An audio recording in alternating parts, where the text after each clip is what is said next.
മഹാലക്ഷ്മി സീരിയലിൻ്റെ പുതിയൊരു എപ്പിസോഡിൻ്റെ പ്രമുഖ വിശേഷങ്ങളിലേക്ക് എല്ലാവർക്കും സ്വാഗതം. അങ്ങനെ നമ്മളുടെ കരുണയും ദുർഗയൊക്കെ ചേർന്ന് വിഷുക്കണിയൊക്കെ ഒരുക്കുന്നുണ്ട്. ഇതേസമയം മഹാലക്ഷ്മിയും ലേഹയും അനന്തും കൂടെ ചേർന്ന് അനന്തുവിൻ്റെ വീട്ടിലും വിഷുക്കണി ഒരുക്കുന്നുണ്ട്. എന്നിട്ട് അനന്തു പറയുന്നുണ്ട്, പെട്ടെന്ന് തന്നെ നിങ്ങൾ മാറി നിന്നേ, ഞാൻ ഈ ഫോട്ടോ എടുത്ത് എല്ലാവർക്കും ഇട്ട് കൊടുക്കട്ടെ. എൻ്റെ കണ്ണൻ്റെയും ഒരുപാട് സുഹൃത്തുക്കൾ ഇപ്പോൾ നാട്ടിലെത്തിയിട്ടുണ്ട്, അവർക്കൊക്കെ ഇട്ട് കൊടുക്കണമെന്ന്. അങ്ങനെ അനന്തുവാണ് ഈ ഫോട്ടോ എടുത്ത് കണ്ണൻ്റെ ഫോണിലേക്ക് ഇട്ട് കൊടുക്കുന്നുണ്ട്. ആ സമയത്ത് കണ്ണൻ ആ ഫോട്ടോ കണ്ടിട്ട് മനസ്സിൽ വിചാരിക്കുന്നുണ്ട്, കരുണയും എൻ്റെ രണ്ടാനമ്മയും ഒരിക്കൽ വിഷുക്കണി കാണുമെന്ന് വിചാരിച്ചാൽ അവരിയ്ക്കണം. എന്തായാലും ഞാൻ അവരുടെ വിഷുക്കണി ഒന്നും കാണാൻ പോകുന്നില്ല, എൻ്റെ മകി ഒരിക്കൽ വിഷുക്കണിയെ ഞാൻ കാണുള്ളൂ എന്നൊക്കെ ഇങ്ങനെ മനസ്സിൽ വിചാരിച്ചുകൊണ്ടിരിക്കുന്നുണ്ട്. ഇതേസമയം നമ്മളുടെ വാമദേവനും ഉണ്ണിയും കൂടി എങ്ങനെയെങ്കിലും മഹാലക്ഷ്മിയെയും കണ്ണനെയും ഇല്ലാതാക്കണം എന്നുള്ള ആ ഒരു ചിന്തയിൽ തന്നെയാണ്. വാമദേവൻ വീട്ടിൽ ചെന്നതും സീമന്തിനിയോട് പറയുന്നുണ്ട്, എടി നീ ഒരു കാര്യം അറിഞ്ഞോ? എന്ത് കാര്യമാണെന്ന് ചോദിക്കുമ്പോൾ ഈ മഹാലക്ഷ്മിയും കണ്ണനും കൂടി നമ്മളെയൊക്കെ പറ്റിക്കുമെന്നാ ഉണ്ണി പറയണേന്ന്. ആ സമയം സീമന്തിനി പറയുന്നുണ്ട്, നിങ്ങൾ എന്തൊക്കെയാണ് മനുഷ്യയായി പറയണത്? അവരെങ്ങനെയാണ് നമ്മളെ പറ്റിക്കണത്? ഇപ്പം തന്നെ മഹാലക്ഷ്മി ആരുടെയോ കുഞ്ഞിനെ വയറ്റിൽ കൊണ്ടുപോയി നടക്കുന്നത് കൊണ്ടല്ലേ കണ്ണൻ അവളെ കമലേശ്വരത്തുനിന്ന് പറഞ്ഞു വിട്ടത്. പിന്നെ നമ്മളെ പറ്റിക്കണേ എങ്ങനെയാണെന്ന് ചോദിക്കുമ്പം ആ കാര്യം തന്നെയാണ് ഞാൻ പറയുന്നത്. അവർ രണ്ടുപേരും കൂടി ഒത്തോണ്ടുള്ള ഒരു ചതിയെ ഇത്. എന്തായാലും കണ്ണൻ്റെ ആത്മാർത്ഥ സുഹൃത്തായിട്ടുള്ള അനന്തു കണ്ണനെ ചതിച്ച മഹാലക്ഷ്മിയെ അവൻ്റെ വീട്ടിൽ താമസിപ്പിക്കുമെന്ന് നിനക്ക് തോന്നുന്നുണ്ടോ? ആ സമയത്ത് ശ്രീമന്തിന് പറയുന്നുണ്ട്, അത് വാമേട്ടൻ പറഞ്ഞത് നേരാ. കണ്ണനും അനന്തുവും അത്രയ്ക്കും വലിയ കൂട്ടുകാരായിരുന്നു. അതുകൊണ്ട് തന്നെ സ്വന്തം സുഹൃത്തിനെ ചതിച്ച അവളുടെ ഭാര്യയെ ഒരിക്കലും അനന്തും ലേഖയും അംഗീകരിക്കാൻ സാധ്യതയില്ല. അപ്പം ഇനി ഉണ്ണി പറയുന്നത് പോലെ തന്നെ ഇതിൻ്റെ പിന്നിൽ എന്തെങ്കിലും ചതിയുണ്ടോ വാമേട്ടാന്ന് ചോദിക്കുമ്പം എൻ്റെയും ഉണ്ണിയുടെയും ബലമായ സംശയം ഈ കണ്ണൻ്റെ അറിവോടുകൂടി തന്നെയാണ് മഹാലക്ഷ്മി ഒരമ്മയാവാൻ പോകുന്നത്. ഇനിയിപ്പോൾ അത് അനന്തുവിൻ്റെ കുഞ്ഞാണോ എന്നും സംശയമുണ്ട്. അനന്തുവിൻ്റെ ഭാര്യയ്ക്ക് ഒരിക്കലും ഒരു അമ്മയാകാൻ കഴിയില്ലെന്ന് കണ്ണനും അറിയാം, അനന്തുവിനും അറിയാം. അതുപോലെ തന്നെ കണ്ണനൊരു അച്ഛനാവാനും കഴിയില്ല. അതുകൊണ്ട് കണ്ണനും അനന്തുവും ലേഹയും മഹാലക്ഷ്മിയും കൂടി ഒത്തോണ്ടുള്ളൊരു കളി തന്നെയാണെന്ന് എനിക്ക് തോന്നണേ. എന്തായാലും ഇത് വിഷു വിട്ടു പോവില്ല എന്നാണ് ഉണ്ണി പറഞ്ഞിരിക്കുന്നത്. വിഷുവിന് മുമ്പ് തന്നെ കണ്ണൻ്റെയും മഹാലക്ഷ്മിയുടെയും കള്ളത്തരം എല്ലാം കൈയോടുകൂടി പിടിക്കുമെന്നുള്ള വാശിയിലാണ് ഉണ്ണി നിൽക്കണേന്ന്. ആ സമയത്ത് ഈ സീമന്തിന് ചോദിക്കുന്നുണ്ട്, ഈ വിവരങ്ങൾ ദുർഗയും കരുണയൊന്നും അറിഞ്ഞിട്ടില്ലേ എന്ന് ചോദിക്കുമ്പം കരുണയോട് ഉണ്ണി പല പ്രാവശ്യം പറഞ്ഞു ഇതിനെന്തോ ചതി ഉണ്ടെന്ന്. പക്ഷെ കരുണ അതൊന്നും വിശ്വസിക്കണില്ല. ഉണ്ണിക്ക് തലയ്ക്ക് ഭ്രാന്താന്നും പറഞ്ഞുകൊണ്ടാണ് കരുണ നടക്കണേ. അതുമാത്രമല്ല, ഇപ്പം പ്രതാപനാണെങ്കിലും ഒരു ഭ്രാന്ത് പിടിച്ച അവസ്ഥയിലാണ്. ആ വിശ്വനാഥൻ്റെ പ്രേതം പ്രതാപനെ നിരന്തരം ശല്യം ചെയ്തുകൊണ്ട് നിൽക്കാന്ന്. ആ സമയത്ത് ശ്രീമന്തിന് ചോദിക്കുന്നുണ്ട്, അതാ എനിക്ക് മനസ്സിലാവാത്തത്, ഈ വിശ്വനാഥൻ്റെ പ്രേതം എന്തിനാ ഈ പ്രതാപൻ്റെ പുറകെ പോണത്? പ്രതാപനും വിശ്വനാഥനും തമ്മിൽ യാതൊരു പരിചയമോ ബന്ധമോ ഒന്നും ഇല്ലല്ലോ എന്ന്. അത് കേട്ടതും വാമദേവനാണെങ്കിൽ എന്ത് മറുപടി പറയാമെന്നറിയാതെ ഇങ്ങനെ നിന്ന് പരുങ്ങുന്നുണ്ട്. ആ സമയത്ത് ഈ ശ്രീമന്തിന് ചോദിക്കുന്നുണ്ട്, ഇനി വിശ്വനാഥനെ കൊന്നത് പ്രതാപനെങ്ങാനും ആണോ? അത് കേട്ടതും വാമദേവൻ, അതൊന്നും എനിക്കറിയില്ല, എന്തായാലും അതൊരു ആക്സിഡൻ്റ് അല്ലായിരുന്നോ? ഇനിയിപ്പോൾ ആ ലോറി ഓടിച്ചത് പ്രതാപനെങ്ങാനും ആണോ വാമേട്ടാന്ന് ചോദിക്കുമ്പം അതല്ലേ ഞാൻ പറഞ്ഞേ, എനിക്കത് അറിയില്ല എന്ന്. പിന്നീട് കാണിക്കുന്നത് കരുണേനും ഉണ്ണീനെയാണ്. കരുണയാണെങ്കിൽ ഉണ്ണിയോട് പറയുന്നുണ്ട്, ഞാൻ മഹാലക്ഷ്മി ഒരുക്കണേനേക്കാളും നന്നായിട്ടാണ് കണി ഒരുക്കിയേക്കണം, അതുകൊണ്ട് തന്നെ നാളത്തെ കണി കണ്ണേട്ടന് ഒരുപാട് ഇഷ്ടമാകുന്നു. ആ സമയത്ത് ഉണ്ണി പറയുന്നുണ്ട്, നാളത്തെ കണി മാത്രമല്ല നാളത്തെ പല കാര്യങ്ങളും പലർക്കും ഇഷ്ടമാവുന്ന കാര്യങ്ങളാണ്, നിനക്കും ഇഷ്ടമാവുമെന്ന് പറയുമ്പോൾ കരുണ ചോദിക്കുന്നുണ്ട്, നിങ്ങൾ എന്തൊക്കെ പിച്ചും പേയും ഉണ്ണിയേട്ടായി പറയണേ? ഇനി എൻ്റെ അച്ഛനും മുത്തശ്ശിയും പറയണ പോലെ നിങ്ങളുടെ തലയിൽ മൊത്തം കളിമണ്ണാണോ? അവർ നിങ്ങളെ അല്ലെങ്കിൽ തന്നെ മണ്ണുണ്ണീന്നാണ് വിളിക്കണേന്ന്. അത് കേട്ടതും ഉണ്ണി പറയുന്നുണ്ട്, അതെന്തെങ്കിലും ആയിക്കോട്ടെ, നാളത്തോടു കൂടി ഞാൻ മണ്ണുണ്ണിയാണോ എന്നുള്ളത് എല്ലാവർക്കും മനസ്സിലാവും. ആ സമയത്ത് കരുണ പറയുന്നുണ്ട്, അതെന്തെങ്കിലും ആവട്ടെ, തൽക്കാലം നിങ്ങളിപ്പോൾ കിടന്നുറങ്ങാൻ നോക്കുക, രാവിലെ എഴുന്നേറ്റ് കണി കാണാനുള്ളതെന്നും പറഞ്ഞുകൊണ്ട് കരുണ കയറി കിടക്കുന്നുണ്ട്. ഇതേ സമയം നമ്മളുടെ കണ്ണനാണെങ്കിൽ ഉറങ്ങണതിന് മുമ്പ് ഇങ്ങനെ മനസ്സിൽ ആലോചിക്കുന്നുണ്ട്. ഉണ്ണിയുടെ മനസ്സിൽ എന്തൊക്കെയോ സംശയങ്ങൾ കയറിയിട്ടുണ്ട്, അതുകൊണ്ട് അവൻ ഇങ്ങനെയൊക്കെ പെരുമാറുന്നത്. ഇനി ഞാനും മഹാലക്ഷ്മിയും അഭിനയിക്കുകയാണെങ്ങാനും അവനക്ക് തോന്നിക്കാണോ?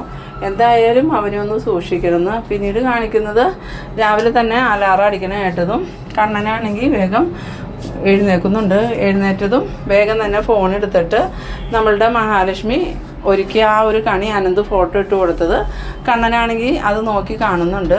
അങ്ങനെ കണ്ണൻ മഹാലക്ഷ്മി ഒരുക്കിയ കണി കണ്ടു കഴിഞ്ഞതും ദുർഗ ചെന്ന് മോനെ മോനെന്നും പറഞ്ഞ് വിളിക്കുന്നുണ്ട്. ആ സമയത്ത് കണ്ണൻ എഴുന്നേറ്റിട്ട് അമ്മേ ഞാൻ വരുവാന്നും പറഞ്ഞുകൊണ്ട് വീൽ ചെയറിലിരുന്ന് ഇങ്ങനെ വരുന്ന സമയത്ത് ദുർഗയാണെങ്കിൽ കണ്ണനെ പതിയെ ഇങ്ങനെ വീൽ ചെയർ ഉരുട്ടി കൊണ്ടുപോയി കണി കാണിക്കാൻ കൊണ്ടുപോകുന്നുണ്ട്. അങ്ങനെ കണി കണ്ടതും കണ്ണൻ പറയുന്നുണ്ട്, ഇന്നത്തെ കണി ഗംഭീരമായിട്ടുണ്ടല്ലോ അമ്മയെന്നും പറഞ്ഞ് ദുർഗയ്ക്കും കരുണയ്ക്കൊക്കെ നല്ല വിഷു കൈനീട്ടം കൊടുക്കുന്നുണ്ട്. ആ സമയത്ത് അവിടെ നിൽക്കണ ഉണ്ണി പറയുന്നുണ്ട്, ഈ കണിയൊന്നുമല്ല, ഇതിലും ഗംഭീരമായിട്ടുള്ള കണി അമ്മയും കരുണയും എല്ലാവരും കാണാനിരിക്കണുള്ളൂ എന്ന്. പിന്നീട് കണ്ണൻ റൂമിലേക്ക് പോയതും മഹാലക്ഷ്മിയെ വിളിക്കുന്നുണ്ട്. മഹാലക്ഷ്മി ഫോൺ എടുത്തതും കണ്ണേട്ടൻ കണി കണ്ടില്ലേന്ന് ചോദിക്കുമ്പോൾ, താൻ ഒരുക്കിയ കണിയാണ് ഞാൻ ആദ്യം കണ്ടത്, പിന്നെ ഇവിടെ അമ്മയും കരുണയും കൂടെ ഒരുക്കിയ കണിയും കണ്ടു. അപ്പോൾ ഇന്ന് വിഷുസദ്യ ഉണ്ണാനായിട്ട് കണ്ണേട്ടനും കൂടെ വരുമോയെന്ന് ചോദിക്കുമ്പം, എന്തായാലും ഞാൻ വരും, ഇന്ന് ഞാൻ സദ്യ കഴിക്കുന്നുണ്ടെങ്കിൽ അത് മഹിയുടെയും അനന്തുവിൻ്റെയും കൂടെ ഇരുന്നേ കഴിക്കുള്ളൂ. അപ്പോൾ കണ്ണേട്ടൻ വീട്ടിൽ നിന്ന് എന്ത് പറഞ്ഞിട്ടാണ് പോനേന്ന് പറയുമ്പം അതിനെന്തെങ്കിലും ഒരു കാരണം ഉണ്ടാക്കണം. ഈ സമയത്ത് അനന്തും അങ്ങോട്ട് വരുന്നുണ്ട്. അനന്ത് വന്നതും ആരാ മഹിന്ന് വയ്ക്കുമ്പോൾ കണ്ണേട്ടനാന്ന് പറയുന്നു. കണ്ണൻ ഇന്ന് ഇങ്ങോട്ട് വരൂലേന്ന് വയ്ക്കുമ്പം കണ്ണേട്ടൻ വരാന്നാ പറഞ്ഞേക്കണേന്ന് പറഞ്ഞു. അങ്ങനെ ആനന്ദുവിന് ഈ മഹി ഫോൺ കൊടുത്തതും അനന്ത് പറയുന്നുണ്ട്, എടാ കണ്ണാ നീ ഊണ് കഴിക്കാൻ വരില്ലേ എന്ന് ചോദിക്കുമ്പം മഹിയുടെ ഒപ്പം ഇരുന്ന് ഊണ് കഴിക്കണമെന്ന് തന്നെയാണ് എൻ്റെ ആഗ്രഹം, എന്തെങ്കിലും ഒരു കാരണം ഉണ്ടാക്കി വീട്ടിൽ നിന്ന് ഇറങ്ങണം അനന്തുവിന്. എന്തായാലും നീ വരാതിരിക്കരുത്, ഞങ്ങളിവിടെ കാത്തിരിക്കും, അപ്പം ഞങ്ങൾ സദ്യക്കുള്ള ഏർപ്പാടുകൾ നോക്കട്ടെ എന്നും പറഞ്ഞ് അനന്ത് ഫോൺ കട്ട് ചെയ്യുന്നുണ്ട്. പിന്നീട് അനന്തും ലേഹയും മഹാലക്ഷ്മി എല്ലാവരും കൂടെ കൂടി ചേർന്ന് വിഭവസമൃദ്ധമായ സദ്യ തന്നെ ഒരുക്കുന്നുണ്ട്. ഇതേസമയം നമ്മളുടെ മോഹിനിയാണെങ്കിൽ ആകെ ഇങ്ങനെ വിഷമിച്ച് നിൽക്കുകയാണ്. കരുണയും വന്നിട്ടില്ല, മഹാലക്ഷ്മിയും വന്നിട്ടില്ല. ആ സമയത്ത് പ്രതാപൻ്റെ അമ്മ വന്നിട്ട് ചോദിക്കുന്നുണ്ട്, എന്താടി മോഹിനി നിനക്കൊരു സന്തോഷം ഇല്ലാത്തതെന്ന് ചോദിക്കുമ്പം, അത് വേറെ ഒന്നുമല്ല, മക്കളൊന്നും വന്നില്ലല്ലോ വിഷുവായിട്ട്, അതുകൊണ്ടാന്ന് പറയുമ്പം, അതിന് നീ സങ്കടപ്പെടണേതിനാ, കരുണമോൾ ഇന്ന് കമലേശ്വരത്തെ വിഷു ആഘോഷിക്കണം, അത് മാത്രമല്ല കരുണമോൾ പഴയതിനേക്കാളൊക്കെ സന്തോഷത്തിലാന്ന് പറയുമ്പോൾ മോഹിനി മനസ്സിൽ വിചാരിക്കുന്നുണ്ട്, അത് വേറെ ഒന്നും കൊണ്ടും അല്ല, ലക്ഷ്മി മോളും കണ്ണനും പിരിഞ്ഞു എന്നുള്ള വിചാരത്തിലാണ്. അവർ പിരിഞ്ഞിട്ടില്ല എന്ന് മനസ്സിലായി കഴിഞ്ഞാൽ കരുണയുടെ ആ സന്തോഷമൊക്കെ പോകുന്നു. ആ സമയം പ്രതാപൻ്റെ അമ്മ ചോദിക്കുന്നുണ്ട്, നീ എന്താടി ഒന്നും മിണ്ടാതെ നിൽക്കണേന്ന് ചോദിക്കുമ്പം, ആ കരുണമോളുടെ സന്തോഷം എത്ര നാളുണ്ടാവും എന്നൊന്നും പറയാൻ പറ്റില്ല. അതെന്താ നീ അങ്ങനെ പറയണേന്ന് ചോദിക്കുമ്പോൾ, അതല്ല, ഓരോരുത്തരുടെ നാശം കാണുമ്പോഴാണല്ലോ കരുണ സന്തോഷിക്കുന്നത്, അല്ലാതെ ആരുടെയും നന്മ കണ്ട് കരുണ ഒരിക്കലും സന്തോഷിക്കാറില്ലല്ലോ. അത് മാത്രമല്ല, ഇപ്പം പ്രതാപേട്ടൻ്റെ പുറകെ ആ കണ്ണൻ്റെ അച്ഛൻ്റെ പ്രേതവും ഉണ്ടല്ലോ, അതിന് എന്താവൂന്ന് കണ്ടറിയണമെന്ന് പറയുമ്പം പ്രതാപൻ്റെ അമ്മ പറയുന്നുണ്ട്, ഇനി നീയും നിൻ്റെ മോളും കൂടി അമ്പലത്തിൽ പോയി പൂജയൊക്കെ നടത്തി ആ പ്രേതത്തെ പ്രതാപൻ്റെ പുറകെ വിട്ടതാണ് ഇവിടെ എന്ന് ചോദിക്കുമ്പോൾ, അതെന്തിനാ അമ്മേ ഞങ്ങൾ അങ്ങനെ ചെയ്യണേ, എന്തായാലും പ്രതാപേട്ടൻ കാരണമല്ലേ അയാൾക്ക് ഈ ലോകത്തുള്ള ജീവിതം ഇല്ലാണ്ടായത്, അതുകൊണ്ട് പ്രതാപേട്ടനെ അയാൾ വെറുതെ വിടുമെന്നൊന്നും എനിക്ക് തോന്നണില്ല എന്ന്. പിന്നീട് കാണിക്കുന്നത് നമ്മളുടെ കരുണയും ദുർഗയൊക്കെ നല്ല സന്തോഷത്തോടു കൂടി സദ്യയൊക്കെ ഉണ്ടാക്കുന്നുണ്ട്. ആ സമയത്ത് കണ്ണൻ വെളിയിലേക്ക് പോകാനായിട്ട് ഇറങ്ങി വരുമ്പം ദുർഗ ചോദിക്കുന്നുണ്ട്, മോനെ നീ ഇത് എവിടെ പോവാന്ന് ചോദിക്കുമ്പം, എനിക്ക് അത്യാവശ്യമായിട്ടൊന്ന് പുറത്ത് പോകണം, അതിന് നിനക്ക് ഊണ് കഴിച്ചിട്ട് പോയാൽ പോരെയെന്ന് ചോദിക്കുമ്പോൾ കണ്ണൻ പറയുന്നുണ്ട്, ഇല്ലമ്മേ, ഇന്ന് ഞാൻ ഊണ് കഴിക്കുന്നത് എൻ്റെ സുഹൃത്തുക്കൾക്കൊപ്പം. നിൻ്റെ ഏത് സുഹൃത്തുക്കളും ഇവിടെ ഉള്ളതെന്ന് ചോദിക്കുമ്പം, ജർമ്മനിയിലുള്ള എല്ലാ സുഹൃത്തുക്കളും നാട്ടിലെത്തിയിട്ടുണ്ട്, അതുകൊണ്ട് ഞങ്ങളെല്ലാവരും ഒരുമിച്ചിരുന്ന് സദ്യ കഴിക്കാമെന്നാണ് വിചാരിച്ചേക്കണേന്ന് പറയുമ്പം, അപ്പോൾ അവിടെ അനന്തും ഉണ്ടാവൂലേ എന്ന് ചോദിക്കണോ. ആ സമയം കണ്ണൻ പറയുന്നുണ്ട്, അനന്തും ഉണ്ടാവുമായിരിക്കും, പക്ഷേ അനന്ത് വന്ന് പോയതിന് ശേഷമേ ഞാൻ അങ്ങോട്ട് ചെല്ലുള്ളൂ എന്ന് അവരോട് പറഞ്ഞിട്ടുണ്ട്. അത് വേണോ മോനെ, അവരുടെയൊക്കെ കൂടി ഇരുന്ന് സദ്യ കഴിക്കണോ, ഇവിടുന്ന് കഴിച്ചാൽ പോരെന്ന് ചോദിക്കുമ്പം, ഇല്ലമ്മ ഇവിടെ ഉണ്ടാക്കിയ സദ്യ ഞാൻ രാത്രി കഴിച്ചോളാം എന്നും പറഞ്ഞുകൊണ്ട് കണ്ണൻ പോകാനിറങ്ങുമ്പോൾ ഉണ്ണിക്ക് കാര്യങ്ങളൊക്കെ മനസ്സിലാവുന്നുണ്ട്. ഇയാൾ പോകുന്നത് കൂട്ടുകാരുടെ അടുത്തേക്കൊന്നുമല്ല, ആ മഹാലക്ഷ്മിയുടെ കൂടെ ഇരുന്ന് സദ്യ കഴിക്കാനാണ്. എന്തായാലും ഇന്നത്തോടുകൂടി ഇയാളുടെ കള്ളത്തരം കണ്ടുപിടിക്കണമെന്നും പറഞ്ഞുകൊണ്ട് ഉണ്ണിയാണെങ്കിൽ റെഡിയായി വരുന്നുണ്ട്. ആ സമയത്ത് കണ്ണൻ കാറ് കയറി പോകുന്നുണ്ട്. പിന്നീട് ഉണ്ണിയാണെങ്കിൽ കരുണയോട് ഞാനിപ്പോൾ വരാൻ കരുണയെന്നും പറഞ്ഞ് പോകുമ്പം കരുണ ചോദിക്കുന്നുണ്ട്, CID ഉണ്ണി കണ്ണേട്ടൻ്റെ പുറകെ പോണേയിരിക്കുമല്ലേ എന്ന് ചോദിച്ച് കളിയാക്കുമ്പം ഉണ്ണിയാണെങ്കിൽ ദേഷ്യപ്പെട്ടുകൊണ്ട് തന്നെ കാറെടുത്ത് പോകുന്നുണ്ട്. അങ്ങനെ കണ്ണൻ അറിയുന്നില്ല ഉണ്ണി പുറകെ വരുന്ന കാര്യം. വേഗം തന്നെ കണ്ണൻ്റെ കാറ് അനന്തുവിൻ്റെ വീട്ടിലോട്ടാണ് പോണത്. അങ്ങനെ അനന്തുവിൻ്റെ വീട്ടിലേക്ക് കണ്ണൻ്റെ കാറ് കയറിപ്പോയതും ഇത് മനസ്സിലാക്കിയ ഉണ്ണിയാണെങ്കിൽ കാറ് വെളിയിൽ നിർത്തിയിട്ട് അതിൽ തന്നെ ഇരിക്കുന്നുണ്ട്. ഇയാൾ ഇപ്പം തന്നെ തിരിച്ചു വരുമെന്ന് നോക്കിയിട്ട് അകത്തേക്ക് കയറി ചെല്ലാമെന്നൊക്കെ വിചാരിച്ച് ഇങ്ങനെ ഉണ്ണി ഇരിക്കുന്നുണ്ട്. അനന്തുവിൻ്റെ വീട്ടിലേക്ക് ചെന്ന കണ്ണനാണെങ്കിൽ കാറിൽ നിന്ന് ഇറങ്ങാതെ വീൽ ചെയറിൽ തന്നെയാണ് അനന്തുവിൻ്റെ വീടിൻ്റെ അകത്തേക്ക് പോകുന്നത്. ഈ സമയത്ത് ഈ ഉണ്ണിയാണെങ്കിൽ പുറത്ത് നിന്ന് നോക്കുന്നുണ്ട് ഈ കണ്ണൻ കയറി പോണതൊക്കെ.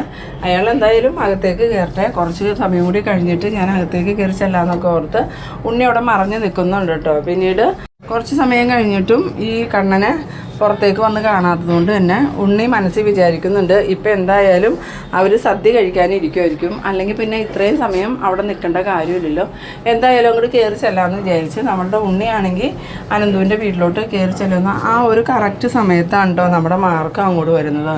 മാർക്കോയാണെങ്കിൽ ഉണ്ണിയെ കണ്ടതും ഇവനെന്താ ഇപ്പം ഇവിടെ എന്തോ ഇവൻ്റെ കള്ളത്തരം ഉണ്ടല്ലോ, അല്ലെങ്കിൽ പിന്നെ ഇവനിവിടെ വരേണ്ട കാര്യമില്ലല്ലോ, എന്തായാലും അവനെ പിടിച്ചൊന്ന് ചോദ്യം ചെയ്യാമെന്നൊക്കെ വിചാരിച്ച് ഉണ്ണിയുടെ അടുത്തേക്ക് ചെല്ലുമ്പോഴാണ് ഉണ്ണി മാർക്കോയെ കാണുന്നത്. മാർക്കോയെ കണ്ടതും ഉണ്ണിയാണെങ്കിൽ ആകെ ഷോക്കാവുന്നുണ്ട്. എന്നിട്ട് മാർക്കോ ചോദിക്കുന്നുണ്ട് നീ എന്താണ് ഇവിടെ എന്ന് ചോദിക്കുമ്പം അതെന്താ എനിക്കിവിടെ വരാൻ പാടില്ല എന്ന്. അല്ല നീ അനന്തു സാറൊക്കെ ആയിട്ട് വഴക്കിലല്ലേ, പിന്നെ നീ ഇവിടെ വരേണ്ട കാര്യം എന്താണെന്ന് ചോദിക്കുമ്പം ഇങ്ങോട്ട് കണ്ണേട്ടം വന്നിട്ടുണ്ട് അതുകൊണ്ട് ഞാൻ വന്നതാന്ന് പറയുന്നത്. ആ സമയത്ത് മാർക്കോയ്ക്ക് സംശയമാവുന്നുണ്ട്. മാർക്കോ മനസ്സിൽ വിചാരിക്കുന്നുണ്ട് ഇവൻ്റെ ഈ വരവത്ര പന്തിയല്ലല്ലോ, കണ്ണൻ സാറിനെയും മഹാലക്ഷ്മിനെയും എന്തെങ്കിലും സംശയം തോന്നിയിട്ടായിരിക്കും ഇവനിപ്പോൾ ഇങ്ങോട്ട് വന്നത്.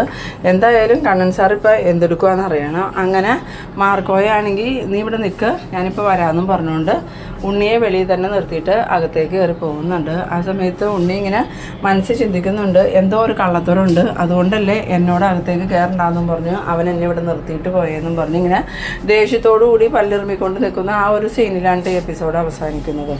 അപ്പോൾ നിങ്ങൾ എൻ്റെ വീഡിയോ ആദ്യമായി കാണുന്നവരാണെങ്കിൽ ചാനലൊന്ന് സബ്സ്ക്രൈബ് ചെയ്യാനും ഇഷ്ടമായാൽ ലൈക്ക് ചെയ്യാനും ഷെയർ ചെയ്യാനും മറക്കരുത്. അപ്പോൾ ഇതുപോലെ ഇൻട്രസ്റ്റിംഗ് ആയിട്ടുള്ള അടുത്തൊരു എപ്പിസോഡുമായി നമുക്ക് വീണ്ടും കാണാം. അതുവരേക്കും ബൈ ബൈ.